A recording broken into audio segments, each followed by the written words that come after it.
Hey everybody, I'm Robert. And I'm Chris. And we're the Film Flamers, bringing you another deep dive this month. So last week we covered Cabin in the Woods, which is one of our favorite horror comedies. If you haven't listened, go back and listen to that. And this week we'll be discussing Our Cabin Fever. And it also happens to be the movie that we're covering. A dual conversation. Before we get into that conversation, though, we just want to have a little disclaimer at the start of this episode. As everyone is well aware, there are lots of recent and ongoing events due to the COVID-19 illness all across the world. And in this episode, we're going to be discussing a movie that has to do with a pretty gnarly, bloody infection. You know, so it may be a little triggering for some listeners right now. So if that is you, you might want to press pause on this episode and come back and listen at a time when the world isn't so crazy. That said, it is a horror comedy, or at least it evolves into a horror comedy, and it's about a flesh-eating bacteria or virus. So it's a little different.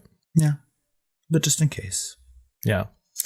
So, with all that being said, Cabin Fever is a 2002 American horror comedy film, co-written, co-produced, and directed by Eli Roth in his directorial debut. We have been saying that a lot in our episodes lately. And it stars Ryder Strong, Jordan Ladd, and Serena Vincent. The plot focuses on a group of college graduates who rent a cabin in the woods and begin to fall victim to a flesh-eating virus. The bulk of the music for the movie was composed by Nathan Barr, but composer Angelo Badalamenti also agreed to compose some musical themes for the movie. Out of enthusiasm for the material, some of the music for the film was chosen by Roth for the connection to other horror films, including the song Road to Nowhere, which was written and recorded for the movie Last House on the Left. Eli Roth co-wrote the script in 1995 while working as a production assistant on Howard Stern's Private Parts. He was inspired to write the script based on his own experience with a skin infection he contracted while traveling abroad. Various elements of the script were inspired by Roth's favorite horror films, like The Texas Chainsaw Massacre, The Last House on the Left, and, of course, The Evil Dead. And for those of you who don't know, Howard Stern's Private Parts is actually the name of a movie, so...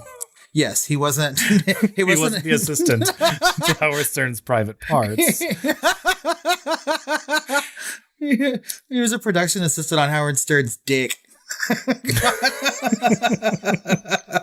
So before we go any more stir crazy, this is Cabin Fever. You know when you've known someone a long time and you just want to kiss them just to see if they're a good kisser or not? There's nothing wrong with that, right? Stay.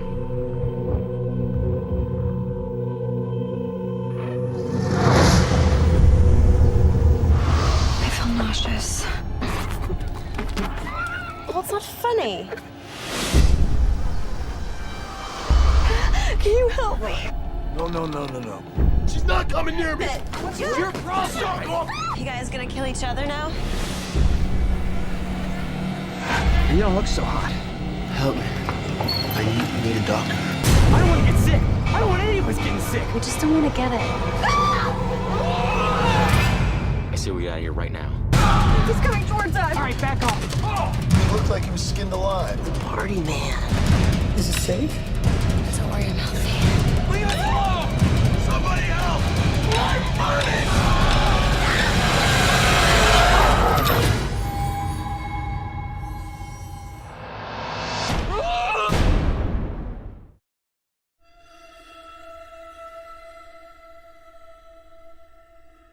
A hermit is walking through the woods and comes across his dog.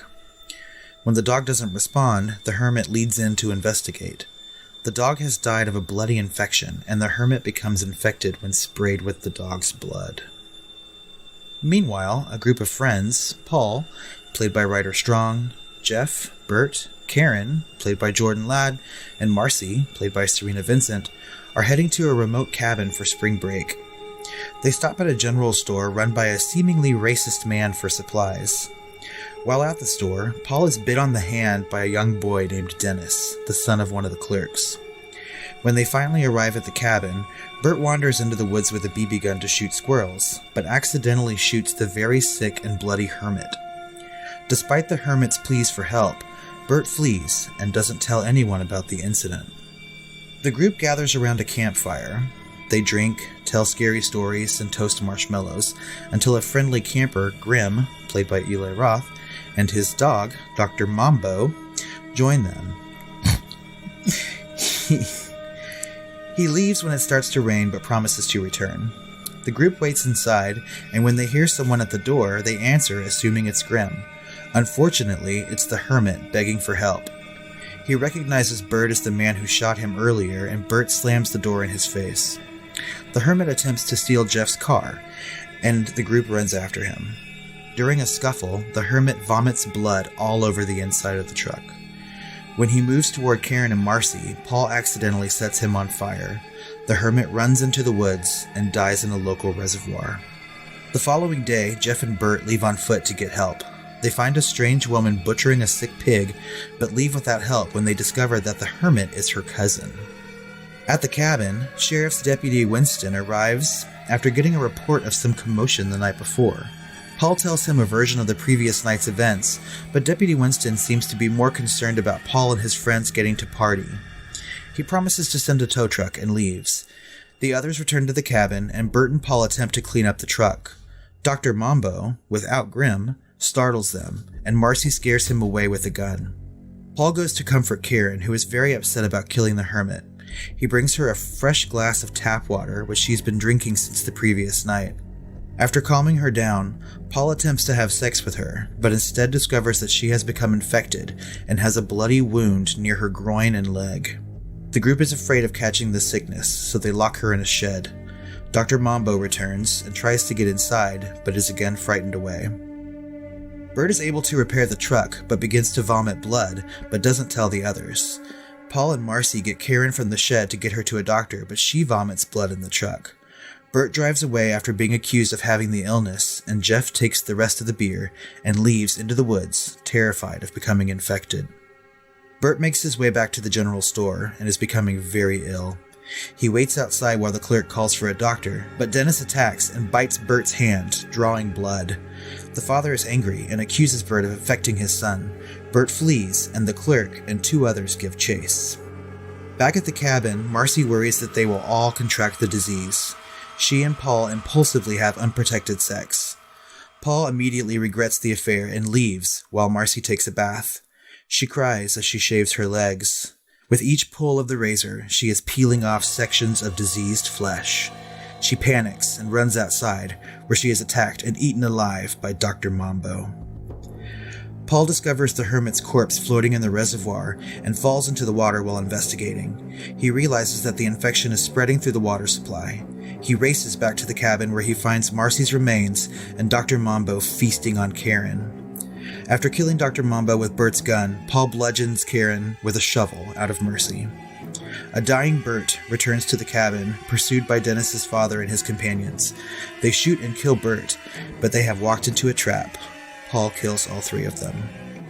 Paul leaves to look for Jeff, but instead finds Grim's corpse. He takes the general store's truck and discovers he is infected right before hitting a deer. He continues on foot and comes across Deputy Winston partying with some underage friends. He confronts Winston about not sending a tow truck and demands a ride. Winston gets a message on his radio about a group of infected kids on a killing spree. He is told to shoot them on sight. When the group starts to turn on Paul infects and kills several of Winston's friends and knocks out the deputy. Paul collapses in the road and is picked up by a passing truck who drops him off at the local hospital. Doctors there inform the sheriff that Paul must be transferred. Lying in the back of Winston's squad car, Paul unsuccessfully tries to warn him about the contaminated water supply, and Winston dumps him at the edge of a creek. Jeff, who had been hiding and drinking beer in the woods, returns to the cabin the next day. He starts to cry after seeing the remains of all his friends, but then becomes ecstatic upon realizing he's the only survivor. He runs outside and raises his arms in victory, but is shot to death by 3 officers. They put his body in the fire pit with the other corpses and set it ablaze. Back at the general store, a couple of children sell lemonade they have made out of water from the creek where Paul's body lays. They sell cups of lemonade to the cops who shot Jeff. As a celebration takes place on the porch, a truck containing water bottles filled from the creek leaves the store to make its deliveries. The end. Cabin fever's kind of gross.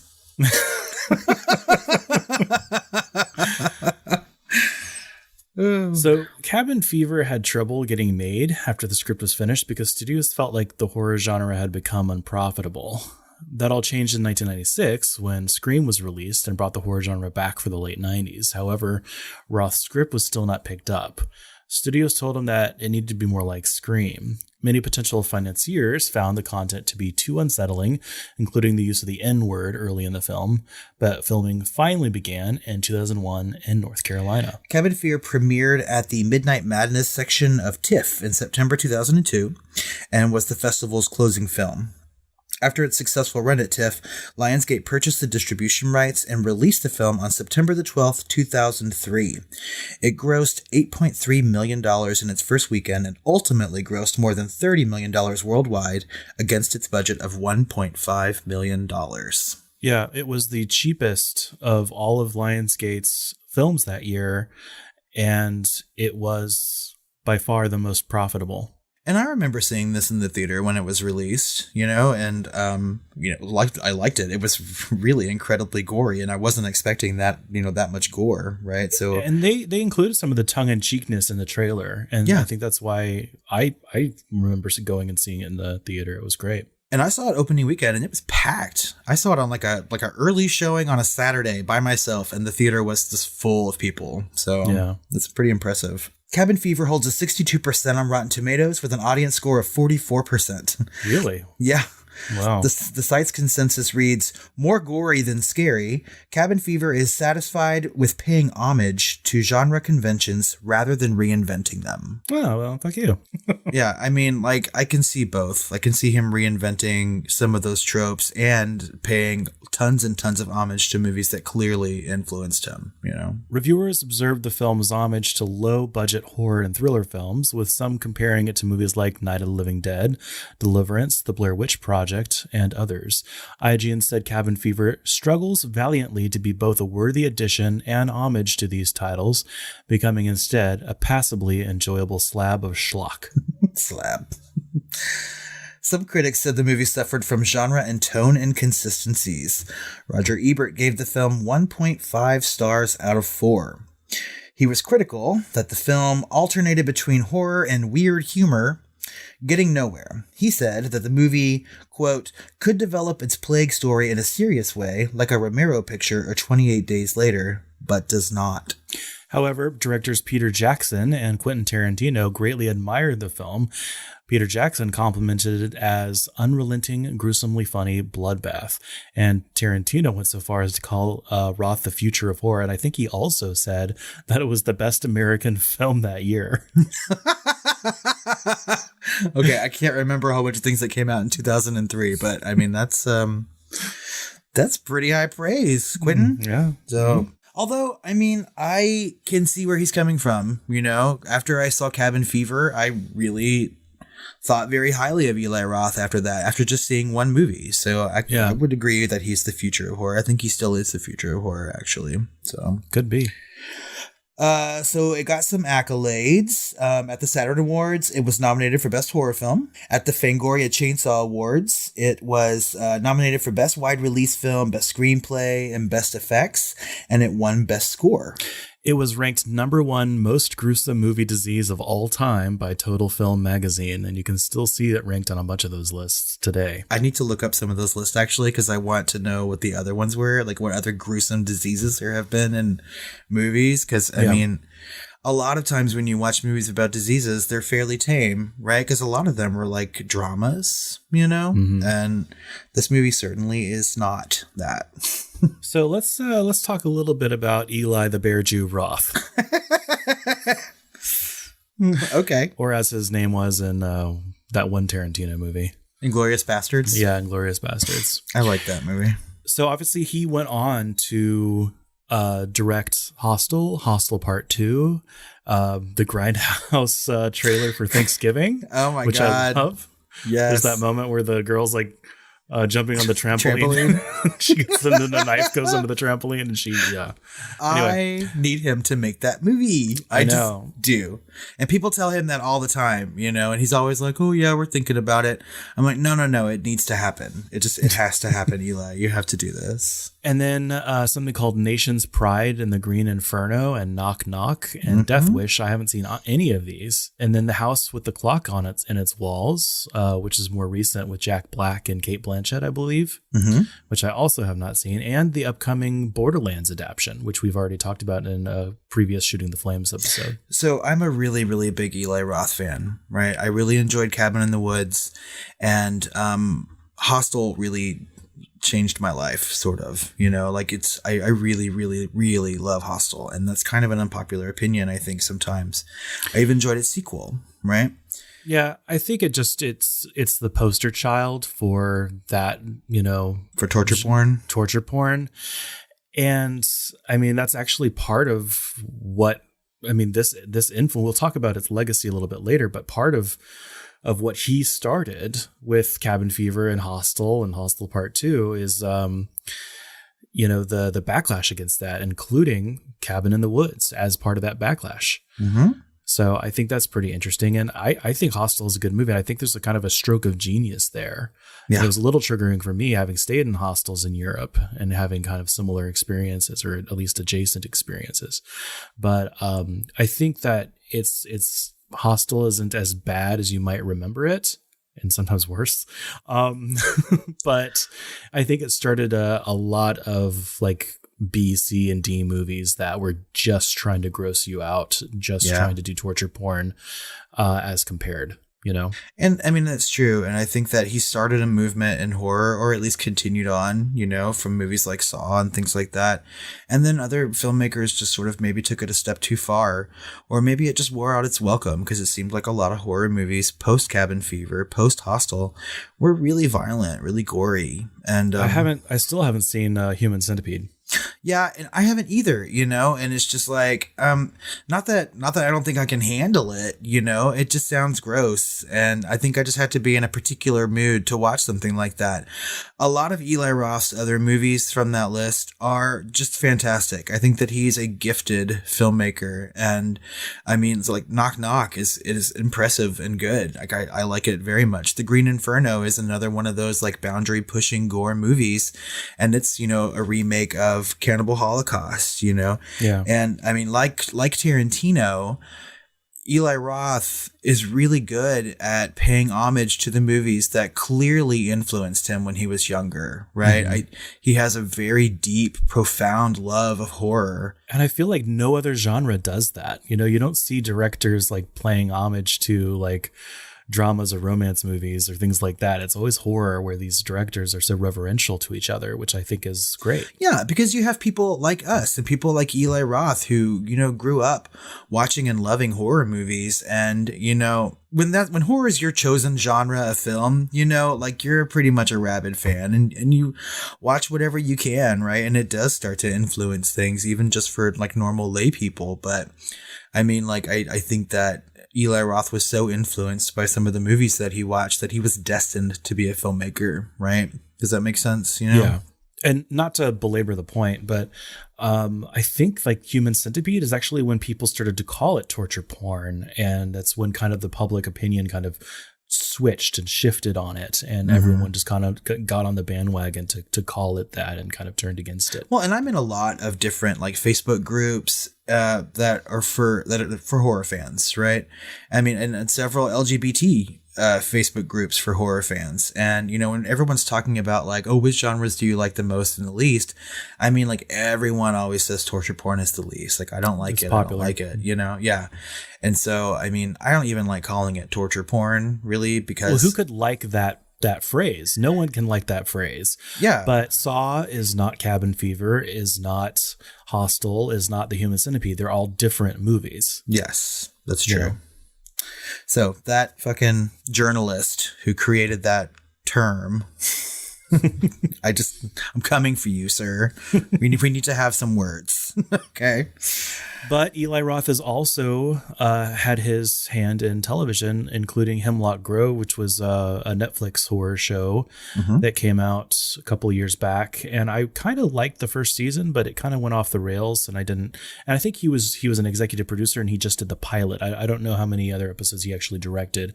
He also did something called South of Hell, which I have not seen, and of course, History of Horror. Yes, which I found very entertaining and very fascinating, and they're doing another season of that, so I'm really looking forward for that to come in a couple love years. that he's a working director and that he's doing that. Yeah, he was so fun to watch in that show because he did a lot of the interviews for it, right?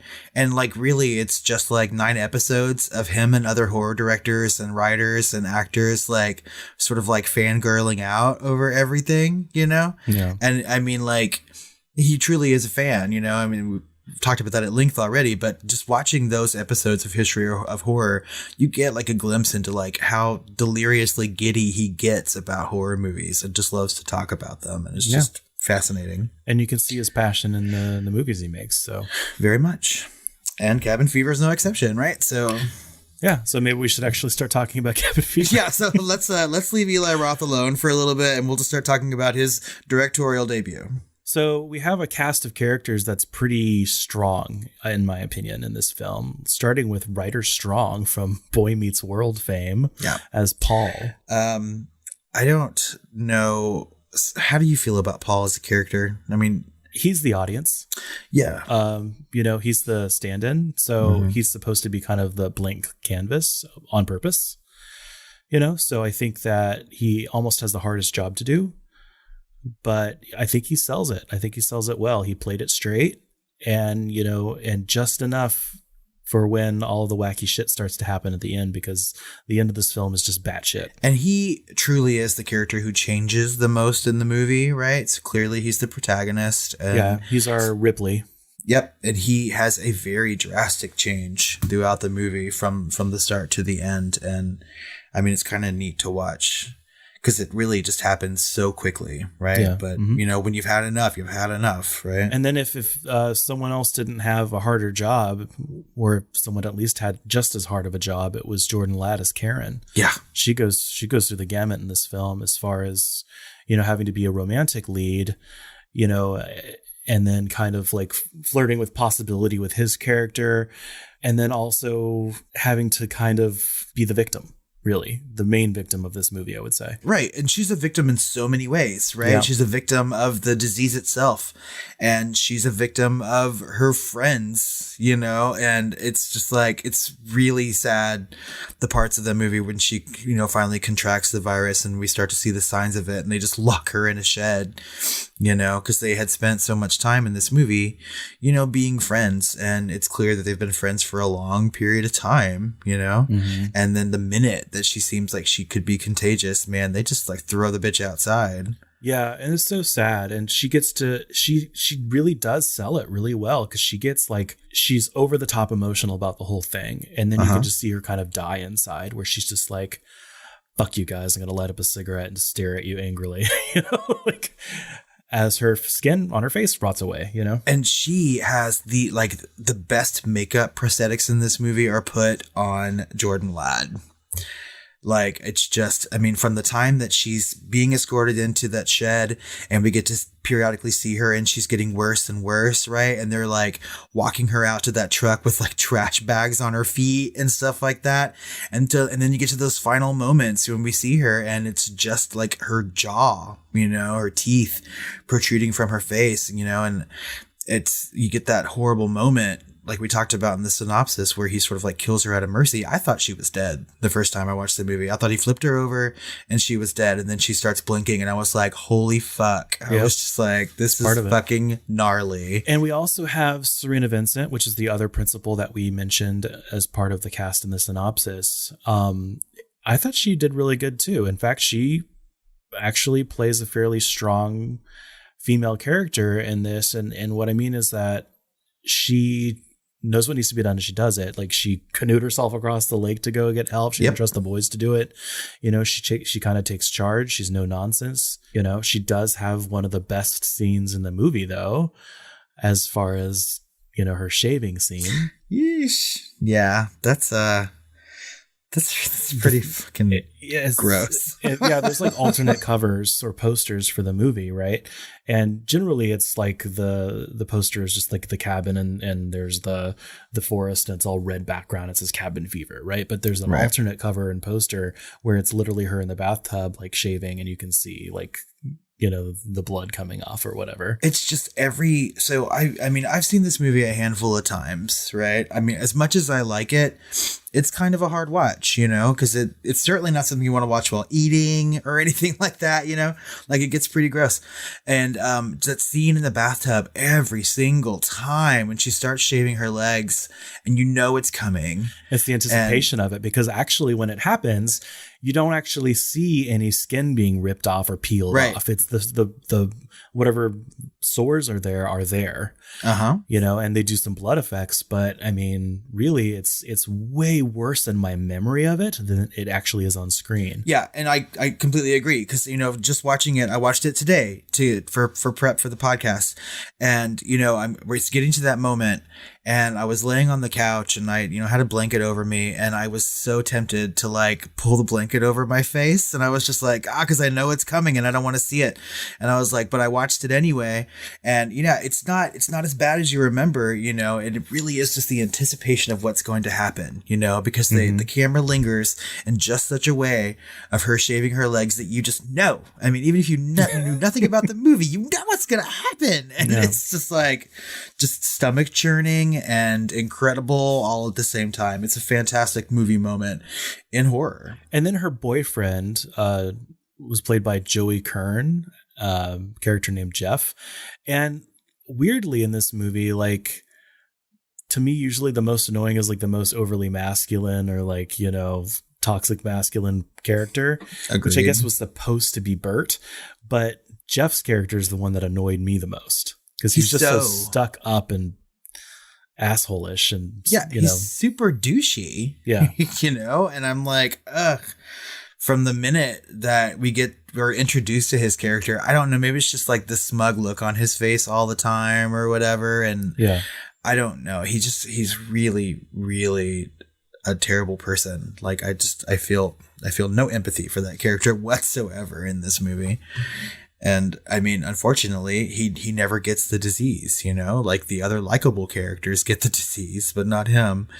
But I suppose that sort of makes him the smartest in his douchiness, right? He runs off to safety, never drinks any water, never takes a bath or anything like that, and it's just a huge fuck you to all his friends. He's like, I'm taking all this beer and I'm leaving. Y'all do whatever the hell you want to, but I am only concerned about myself, And then I think one of my favorite, if not my favorite character, is actually the guy that's supposed to be kind of like the jock character, I guess, or the asshole. Yeah. But that's Bert, played by James DeBello. And I wish I'd seen him on more things. And he's a working actor still. I mean, it's just, but I just don't see him in anything else. And I feel like he should have been a much bigger, almost like, Chris Hemsworth character in Cabin in the Woods. Like he should have like taken off more, because I thought he was just like a standout character and actor playing it in this movie. I thought he did such a good job. Well, he's really funny, right? And that's important, right? To have that comic relief in a horror movie in a way that like Fran Kranz was in Cabin in the Woods, right? Well, kind of shockingly funny, like stupidly funny. You don't expect his reactions to be as like Muppety as they are. Yeah. That was my childhood playground. Bert, you asshole, it's not funny. Yes, it is, you fucking slut. I can't remember who he said that to, but it's that's hilarious. I remember I was sitting down and I was watching this with Matt, because I was like, we're going to cover it, and he had never seen it, and he just was like, this is great. Like right as soon as that happened, it was just like, what? You didn't expect that reaction, but it's like shit like that he does all throughout the movie. That's just hilarious. What did he say when he has the gun and he's walking away, and some of his friends are like, where are you going with that? He's like, I'm going to shoot squirrels or whatever. He goes, why would you want to shoot squirrels? He's like, because they're gay. And they're like, that's terrible, or don't be a fucking retard or something like that. And he's like, no, I don't mean that. I'd shoot them if they were straight. It doesn't matter to me. I'm like, But that's a good point to talk about too. They say that a surprising number of times in this movie, and I don't think that I've noticed until now. Like, they're always describing things as gay. Like Marcy does, you know, when she's talking about, oh, we're going to stay at a cabin that's so gay. And then he says it a couple times, and I'm just like, whew. Yeah, kind of the early thousands thing, but there's a couple problematic things, but they were placed in for that shock value, I think, like the N-word at the beginning by the, old man Cadwell at the general store. Mm-hmm. And they ask, who's the gun for? And he goes, oh, that's for the N-word. Yeah. And so, like, I think that moment is meant to make your jaw drop, right? Yeah. And I mean, like, those kids take offense to it for sure, because they leave. They're like, oh, did he just say that? And it's like, they're driving off and Bert's like, you racist fucker, or something like that. Well, and it almost kind of acts as the harbinger in a way. Yeah. I think that's exactly the point in the movie. This is the harbinger moment, right? Yeah. And I think it really becomes the harbinger moment whenever that Dennis's father stops Bert for stealing that Snickers bar, right? So they already have a bad history between the two of them. And Dennis himself, like biting them or whatever. Everyone knows you don't sit next to Dennis. Your whole world is this general store. I really love it when he's like, maybe you should put up a sign. And then whenever he comes back for help, they have that new sign up by the door that says, do not sit next to Dennis. It's like we're supposed to know who Dennis is. I mean, obviously these people have a few extra chromosomes or something. I mean, yeah. So Eli Roth is also in this movie a couple times. Yeah, as Justin or Grim. Fuck. Ooh, burned. Scratch moded, or whatever the fuck he said. Yeah, he's a doctor of being a dog. Yeah, bless his heart for, playing this dumbass character. I mean, and it's like showing his face doing that, as the director. It's great. Yeah, I mean, he did it so well, though. Like, I think Eli Roth is also a pretty good actor, right? He's really good in Inglourious Bastards, I feel. And I mean, in this movie, he's just funny. It's silly.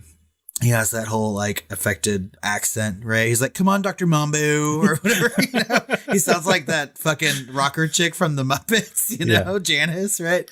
Hey, Dr. Mambo.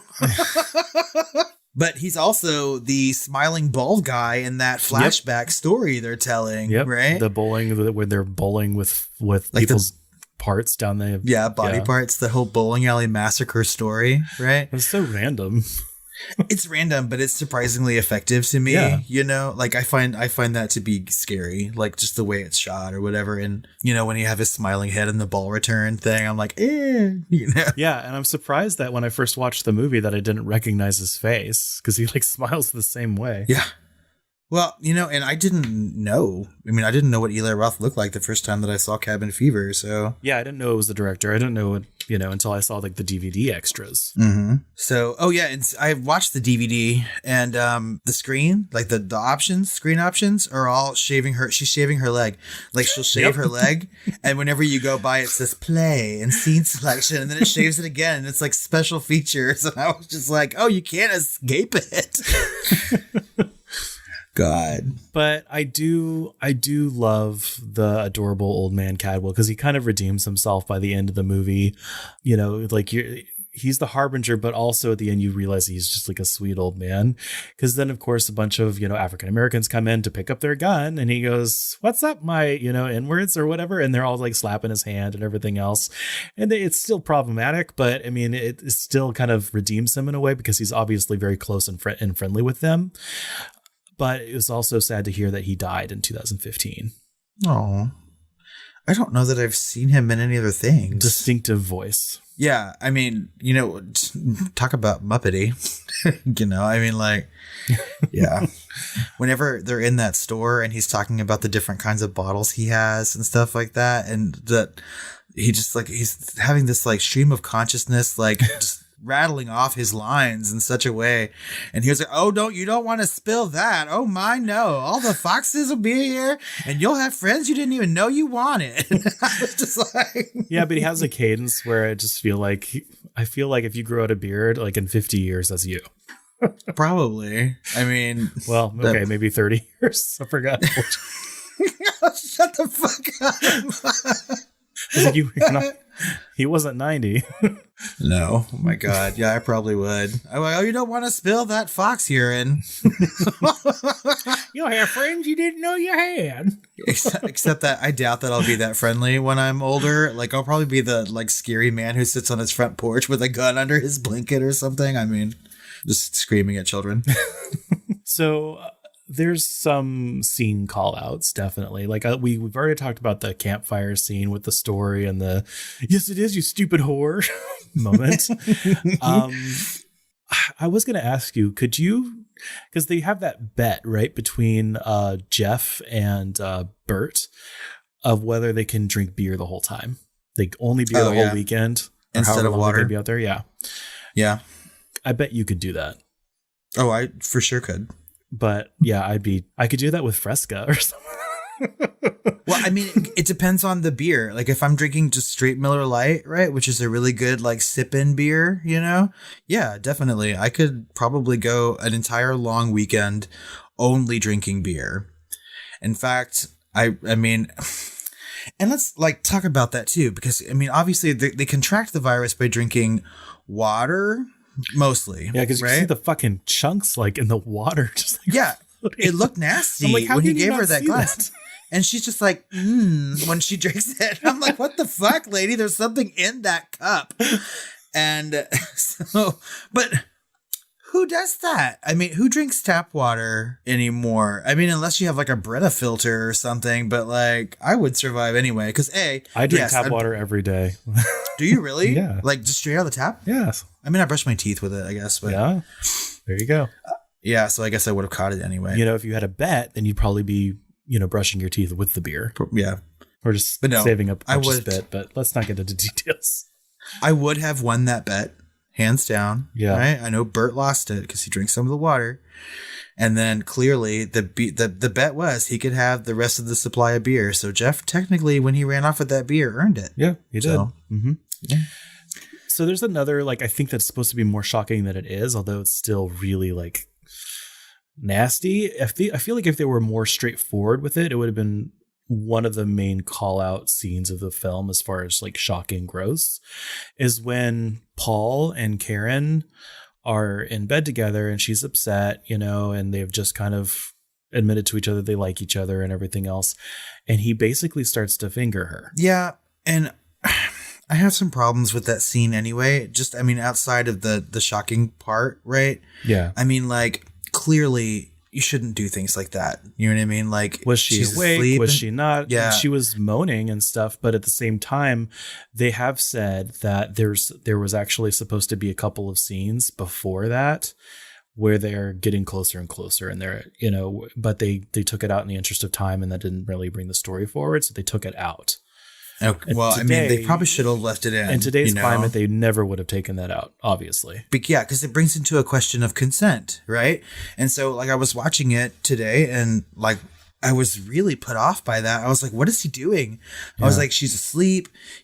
There's no need to do that in this movie, I really wish they would have left those scenes in, though. I mean, because, you can sort of like see the progression they're getting to, right? Because they kiss when they're on that raft, right, out in the middle of the lake.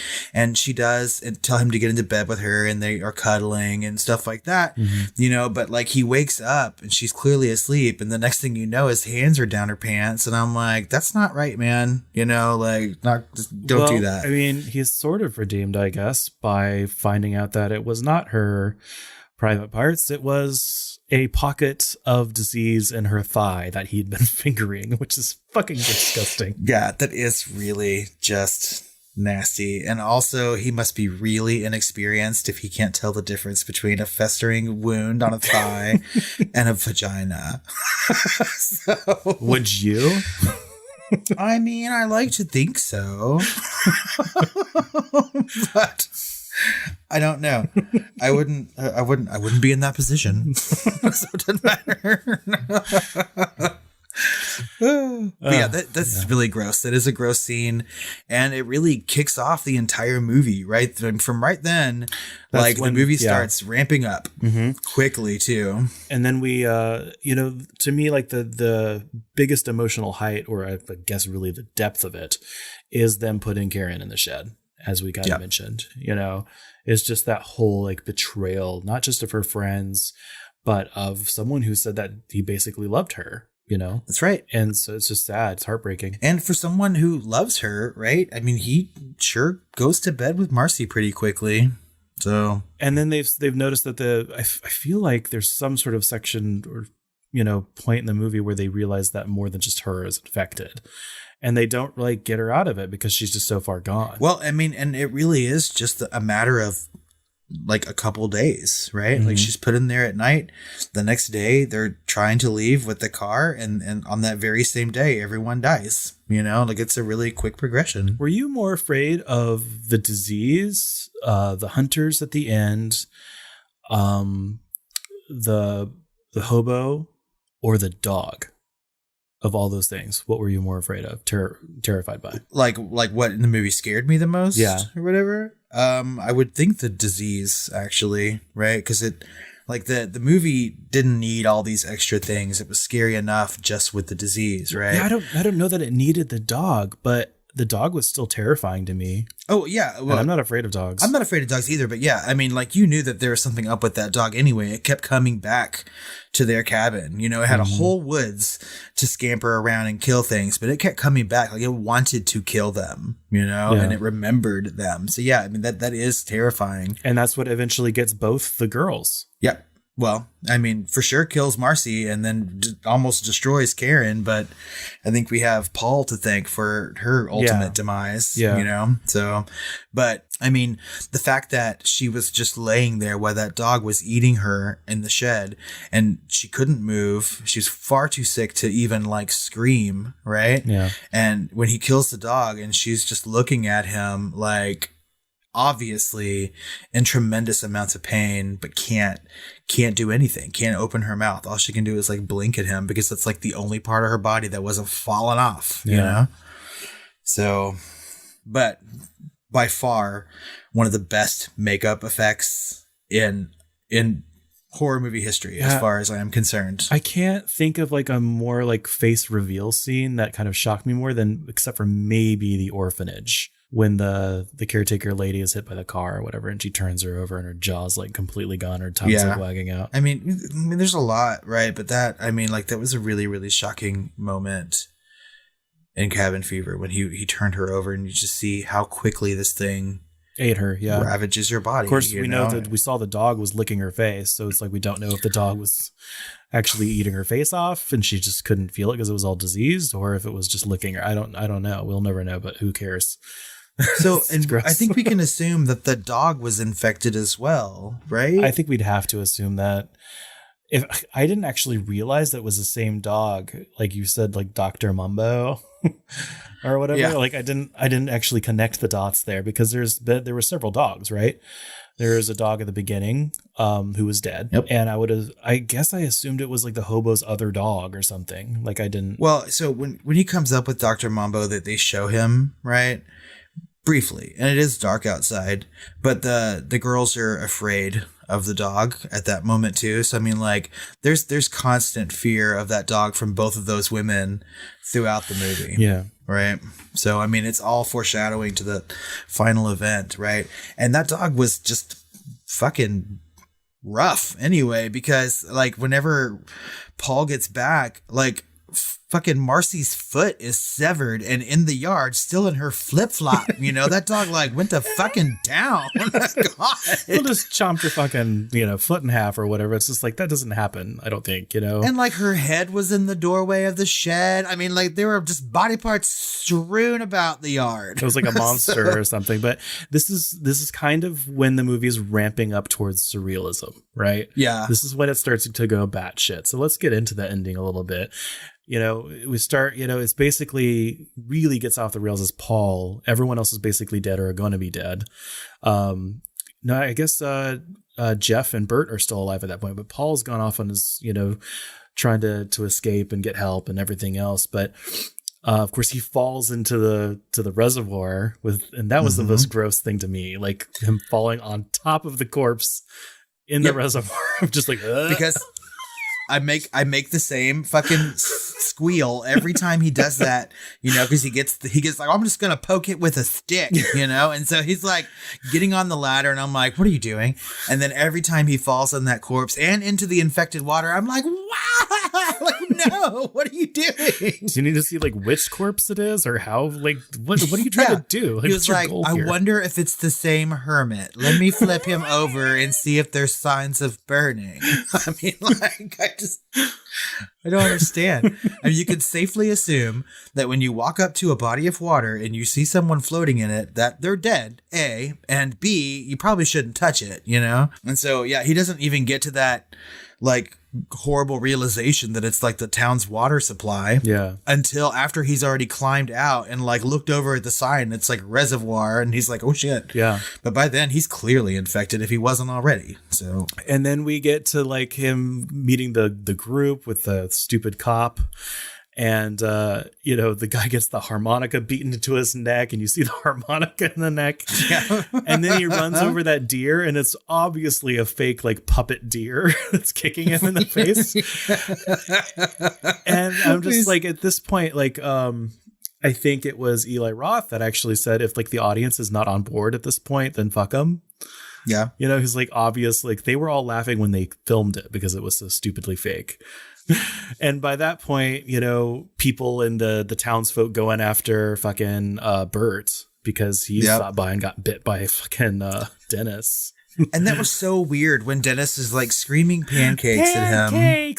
Pancakes, doing his taekwondo. Yeah, and he like jumps off the swing and he's doing all this fucking martial arts shit. And I'm like, what in the hell?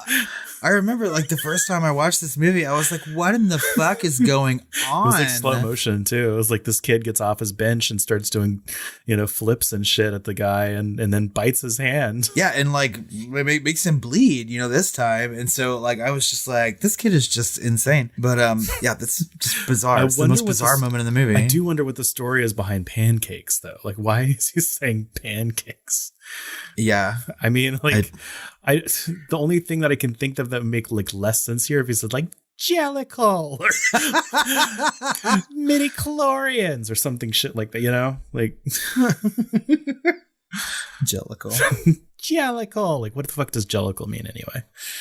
But it means nothing. I digress. Anyway, and then of course we get everyone basically dies. They get shot up by the people, and then we get the subverted racism at the end with our favorite adorable old man Cadwell, crotchety old man Cadwell, and then the reveal of the fresh clear mountain water getting loaded up in trucks and sent out. This is an easy sequel. It really was just a bizarre ending, right? I mean, the last like 15 minutes of this movie are just insane, and when the movie's actually ending before the credits and they're having like that fucking jug band playing on the front porch of the general store and shit. And everyone's just sitting around and knee slapping. And it's just like a really bizarre like way to end the movie. And like the kids are selling that lemonade and clearly like everyone's getting infected. And I was just like, okay, it's a party, like I get it. I was on board for it, like as odd as it seems, the last 15 minutes of this movie, like it never struck me as so odd that it was out of place. Right. Yeah. It seemed like a fitting ending. It works up to it because it really does start like a horror movie. Right. And then it just gets more and more surreal and tongue in cheek as you get to the end, to the point where it ends in full on horror comedy. And I kind of wouldn't have it any other way. No. If they had tried to stretch out a flesh eating virus for an hour and a half, it's going to get a little boring after a while. There's only so many ways that we can see people like lose their skin and body parts and whatnot. And so like if we had just seen 5 kids slowly succumbing to an illness, that is not the movie I want to see. Mm-hmm. I want to see dogs ripping people apart, and I want to see deers kicking at people through a windshield, and I want to see someone choking on a harmonica and making the musical tones every time he breathes.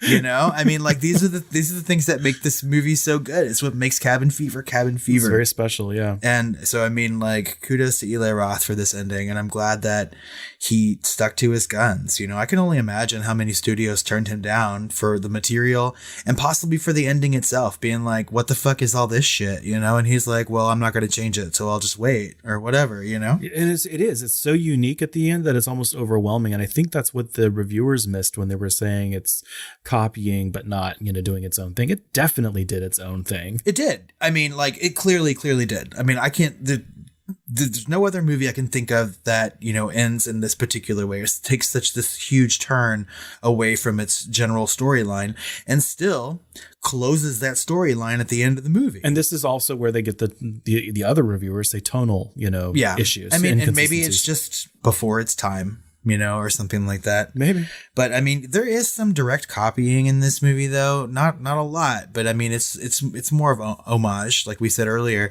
But there's a scene when Marcy is canoeing across the lake, and she gets out of the boat and she starts walking up to the house that Bert and Jeff are already in. We just don't know it yet. Yep. And the camera is shot from behind her and down, right? So it's sort of like right at her ass, and it like takes in her body walking and the house as she's moving closer to it. And that is a direct shot from the Texas Chainsaw Massacre. So, I mean, like, directly taken. Yeah. So, I mean, like, it's clear that he loves that movie. And I was just like, that's perfect. It's perfect that you could add something in that horror fans will look at and know exactly what he's trying to do. So speaking of that woman at that house, kind of reminded me of Kathy Bates a little bit. Yeah, very much. He's like, do you see this shit? Do you see this sick hog? I want another hog. And I was just like, oh, Lord. I was like, we don't know so-and-so. I can't eat this. Why didn't you just say so? Would you eat this? No. No. We don't know so-and-so. Oh, why didn't you just say so? Come on in the house. I got a radio. So funny. It's crazy. So let's talk about the look and feel of this movie, right? Because we've already talked about some of the camera angles and camera shots, but what did you think about the way that the movie looks overall? It looks and sounds like, if you include like the music in this, like it looks and sounds so fucking good for a directorial debut that was only shot for like relatively tiny amount compared to most other even horror movies that are made for, even 5, 6, 7 million that are relatively low budget compared to like even Cabin in the Woods, 30 million, this is one done for like 1.5 million. And the investing was kind of shaky. And they had to be really, really careful about how they did things. They would figure out how to do things on the day, a lot of the time for this, and figure out new ways how to do things, because a lot of these people were inexperienced. And, I think it looks amazing. I completely agree with you. I was sort of shocked when I read, what the budget was for this movie, and the fact that he got some really high profile actors to be in it. And I mean, the movie looks good. It's got some really good effects, really good practical effects in it. I have to say, like, the casting overall was amazing, not just for the main people, but for all the people in the town and everything too. He just got some amazing casting done, and everyone pulled their weight. Yep. And the music is great. I don't know how in the world I've never noticed it before. This is the first time that I've watched this movie, and I was really paying attention to the music in the background, and I was just like, I need to make a mental note to go and listen to this score, because there are certain moments that it is just amazing. I was just like, this is perfect. Yeah. Tonally perfect. Like, the score just fits so well in that exact moment, and it's just, I was just like, bravo, that's well done. So, yeah. And I don't know who that composer is. Mulholland Drive, Blue Velvet, Twin Peaks, David Lynch. So he did the score for Twin Peaks. And he only did like 3 pieces of music that are featured in the movie. Like, I know he did the deputy's theme, like when they're standing out around the car. And that sounds very David Lynchian. And he did the lover's theme where he's sort of fingering the wound, right? I know he did that part. And on the dock. Yeah, when they're on the lake. And then, but, most of it is Nathan Barr, right? And so I think that, the bigger chunks of this movie, or the music that stands out to me really, is Nathan Barr's work, and it's really string heavy in certain parts, and it's just like it fits so well. Well, tonally it goes well with the movie too. As the movie gets more surreal, so the music gets more tongue in cheek too. Yeah. You know? So yeah. I am going to sit down and give it a listen. I think I'm going to do that fairly soon. Overall, I think the legacy for this, I mean, obviously the movie did well enough in public awareness for it to be remade fairly recently, but I literally don't think like Cabin in the Woods would have happened without this movie. As batshit as this movie gets by the end, as some of the scenes were almost exactly the same, kind of going through, like I really feel like this was an influencer for probably a lot of horror movies, but especially for Cabin in the Woods, I think. Well, and so we talked about how Cabin in the Woods is sort of this like meta commentary on the horror genre, and how Joss Whedon wanted to, sort of show his disdain for torture porn and overly gory horror movies, right? And I think that, by crafting the beginning of his movie almost the exact same way that Cabin Fever starts, I think he's making a direct reference to this. I'm not quite sure that Joss Whedon likes this movie very much, but I don't know. He might. He probably likes how funny it gets by the end. I'm sure that it's kind of that middle of the road. But like if you take like Evil Dead or Wrong Turn or something, Cabin in the Woods is much more Cabin Fever than those other two, if you think about it. No, yeah, I completely agree.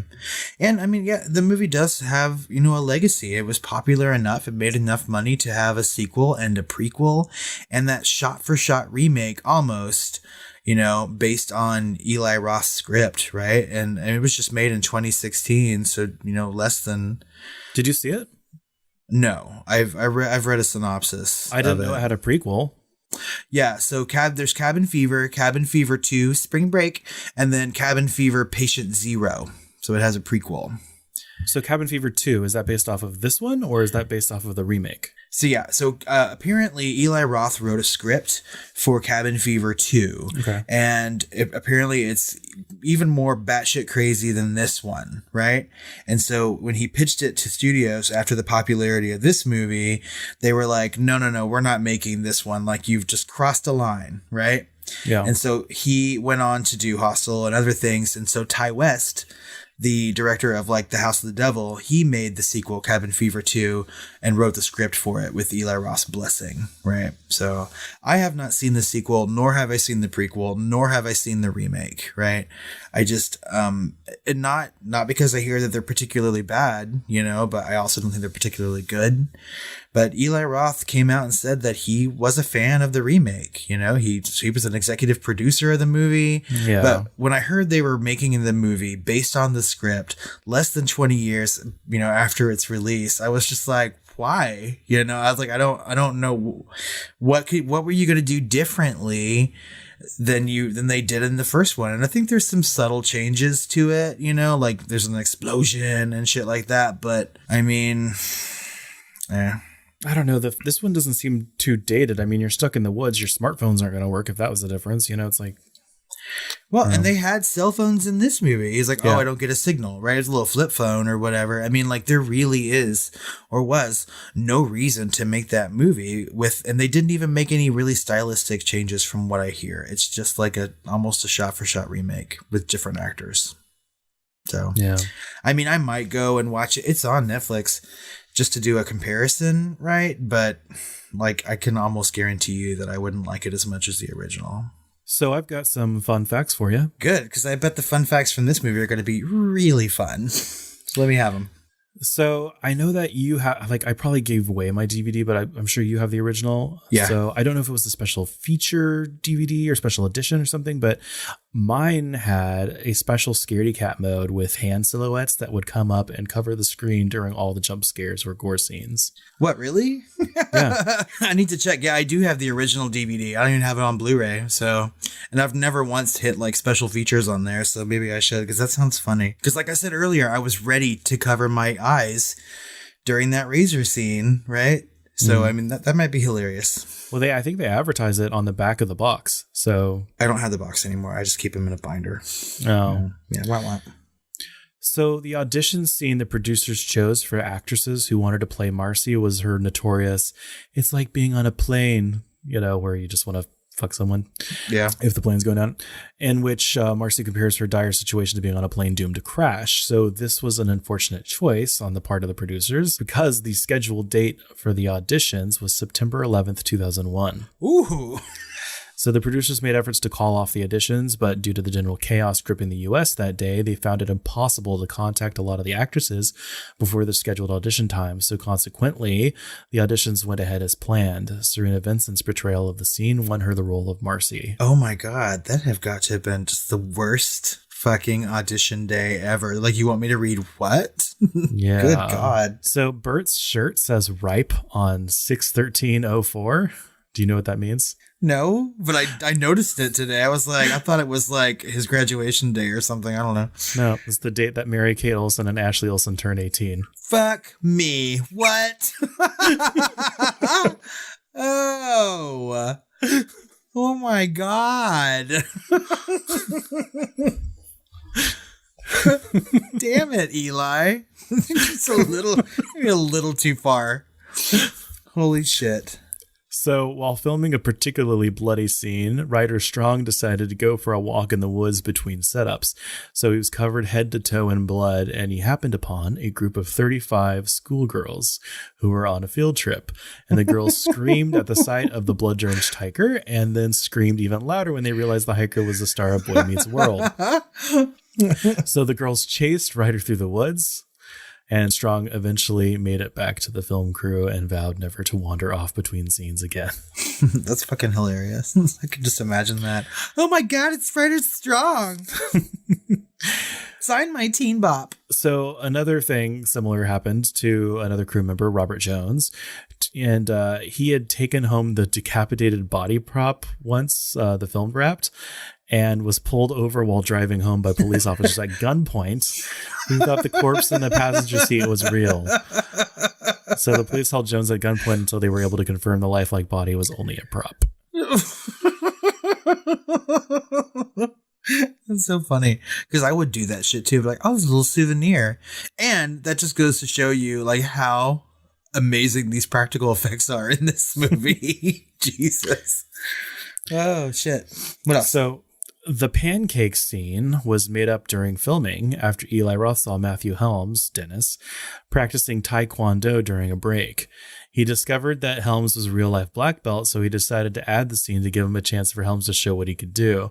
There was also an extra on the DVD of the kid doing a whole bunch of his Taekwondo. Well, I guess, that makes sense now then, but my God. I mean, at the time, it was so fucking rando, right? Well, it was randomly filmed, apparently, and I just want to be in the room, or I guess on the set, when he's telling him what to say during the whole thing. Maybe they just let the kid pick whatever he wanted to say. He's like, maybe just that say was something. scripted. Pick a word. Pancakes. Fuck. So Peter Jackson stopped all production on Lord of the Rings Return of the King 3 times to screen this movie for the entire crew. Wow. Jackson was so enthusiastic about the film, he gave director Eli Roth publicity quotes. Shit. Wow. He really did love it. Well, obviously, I mean, Peter Jackson did Dead Alive or Brain Dead, right, depending on which country you're in. And that's what his whole thing was before he got famous with like Frighteners and everything else. So director Eli Roth originally got the idea for the movie while he was working. Obviously we already mentioned that from his personal experience, but it was from him working in Iceland on a horse farm. He got such a bad skin infection from the rotting hay in the barn that his face broke out in sores, bled, and peeled off when he shaved. Oh, God. Ew. That's so fucking nasty. Yep. So that's where he got that.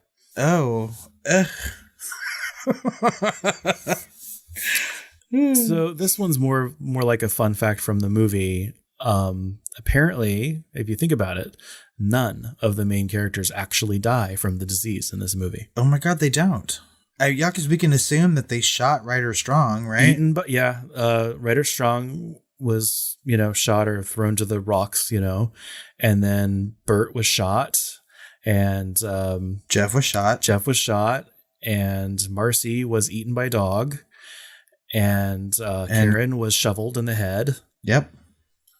So, yeah. Nobody. Yeah, because even the hermit didn't die from the disease. He died because they lit him on fire. Yeah, I mean, he's not even a main character. But yeah, none of the main characters actually die from the disease in this movie. That's fucking insane. Yeah. It's safe to say that they would have died from this. I guess we could have put that in our trigger warning at the beginning of the episode. Actually, none of the main characters actually die of the disease, so you're free and clear. Yeah, but the effects are pretty fucking gnarly. I don't know. Those were good. Thank you for that. Oh my God. I really want to start driving around with like props of things in my car. See if I get pulled over. Okay, well, here at the Film Flamers, we like to ask a series of questions about the movies that we deep dive into, and Cabin Fever is no exception. So let's get started like we always do with the easiest to answer.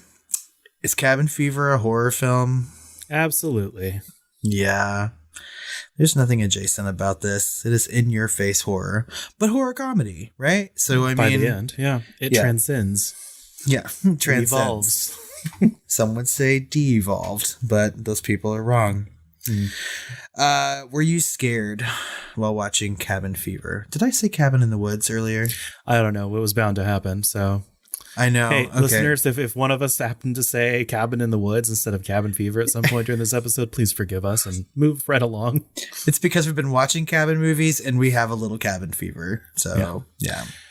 So I know for a fact that I was scared, during my first watch of this, like in the theater and stuff, just because there's so many different moments to be scared. They have jump scares. They have like the rising dread scare. They have like the tension from like the disease, as well as like all the other shit going on, but they break the tension obviously by the batshit ending. And I can say that even watching it today, I get tense, every few years I pick this up again and I get pretty tense while I'm watching it. Yeah, and I agree. I mean, it's a very tense movie. I know I tend to always get scared when he's telling that campfire story about the bowling alley massacre, and I don't know why, but it just scares me. Maybe because I get frightened of like urban legends and things like that. Like sometimes I will stay up in bed in the dark, like reading the most horrific urban legends and scary stories, and then have a hard time sleeping. You know what I mean? Sure. So like that fucking story just scared the shit out of me the first time I watched it. Yeah. And like we talked about, I mean, like some of these really gory moments are frightening and stomach churning, and like it's just hard to sit there and watch. And so yeah, I was definitely on the edge of my seat the first time, and probably every time that I've watched this movie, even though I know what's coming, I don't want to look at it, you know? So out of 5 stars, what would you rate Cabin Fever? I rated a 4 because it's so consistently entertaining. Like it's rewatchable. It's there's a lot of homage, but also a lot of unique, interesting batshit stuff in here. I can talk about this movie, like anyone else that's seen it, you can talk about this movie for a long time. Mm-hmm. It was done so well for what it was, and I can't give it anything less than a 4. And I agree. I also give it a 4 stars. I think that Eli Roth is a fantastic director, and this movie introduced me to him, and I have loved his career ever since. And I mean, this movie is just completely rewatchable and fun and gory, and it has just everything in it, that I expect out of a horror movie, including some batshit moments, right? That just really fit. So yeah, fantastic movie. Yeah. So finally, who is the hottest guy in Cabin Fever?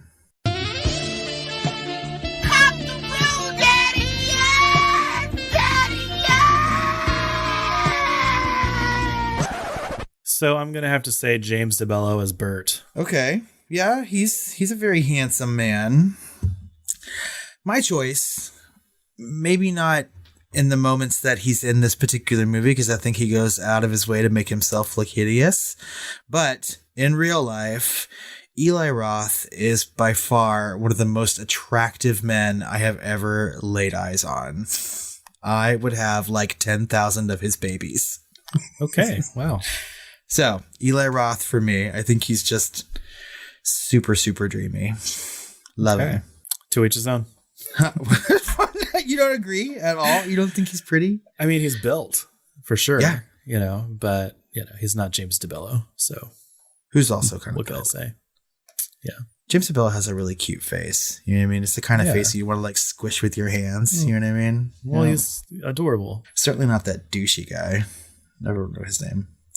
Anyway, I think that just about wraps up our conversation on Cabin Fever, and I'm glad that we picked and talked about this movie right now, because I know that a lot of people are stuck in their homes and they're probably going through some cabin fever of their own.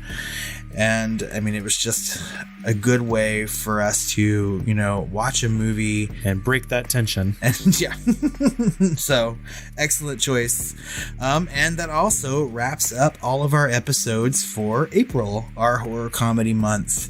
If you have any comments or questions for us about this episode or any of them, you can ask us or get to us on social media at the Film Flamers on Twitter, Facebook, or Instagram.